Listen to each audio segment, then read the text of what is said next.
I'm an 18-year-old female, and this happened back in 2009 when I was a freshman in college. I lived in a small city in the US, which was an overall safe area in my state. I even told my friends that even some of the criminals in my city were polite. Long story short, it was a neat little city that really deserved more attention. The people were nice, and sirens would almost never be heard. One night, a few of my college friends and I had just finished a concert from our school performed by a local band.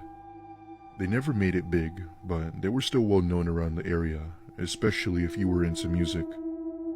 Anyway, we leave the school trying to find somewhere to eat as we were practically starving. It was around 11 at night, meaning most places were closed, making it harder for us to find food. Eventually, we decided to go by a nearby Macdonald's as we were dirt-poor college students with little to no money. We enter the Macdonald's and order our food and find a nearby table to eat at. For some context, there were 4 people. Me, my friend Emily, my friend James, and his girlfriend Samantha. As we're eating a total of 40+ McNuggets, I notice a man walk in hyperventilating as if he had just ran a marathon. He wore black sweatpants, a white shirt, and had on a backpack. Not that there was anything wrong with him, but something about him just made me feel uneasy. On top of that, he seemed disheveled with long messy hair and looked as if he hadn't been to the gym in years. Now, I'm not one to judge people, but there was something about this man that was just off. Not wanting to pry and too tired to care, I think nothing of it and just continued eating while talking to my friends.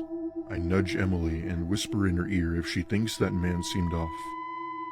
She just so happens to agree with me and tells me that we should just not pay attention to him. We focus on eating our food while chatting with our friends when James turns around and made eye contact with the man. However, not even a minute after, he walks up to our table with a flashlight, smiling his smile. Hey there, weird favor. The toilet in the bathroom is overflowing. Can one of you help me with it? We all just kind of look at each other confused and say that we were eating and to ask an employee. He disregards our suggestion and insists we help him out. We politely decline and tell him no, to which he then asks once again.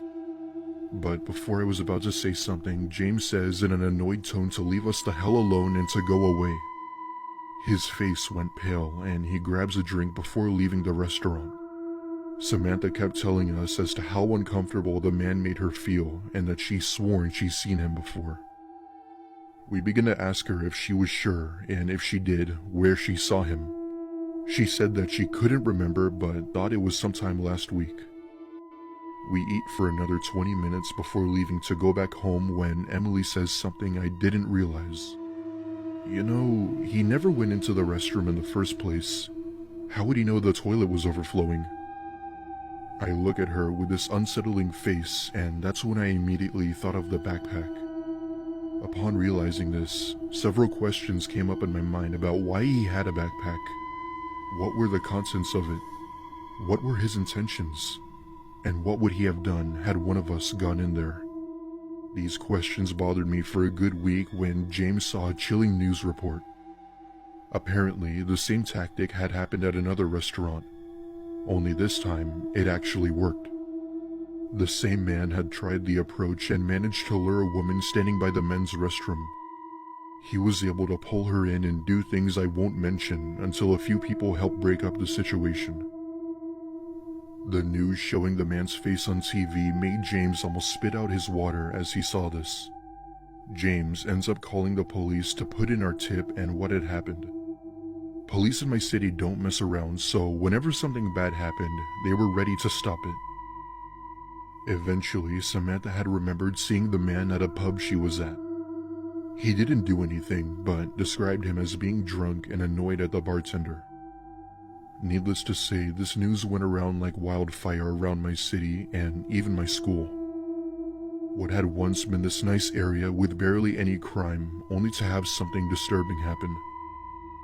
For those of you wondering, yes, he was thrown in prison. I ended up staying away from that Macdonald's for a good while until the paranoia faded.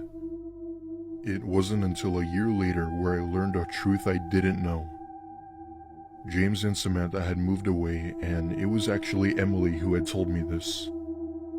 During dinner one night with her, I had asked her if she had remembered about the man from Macdonald's many years ago.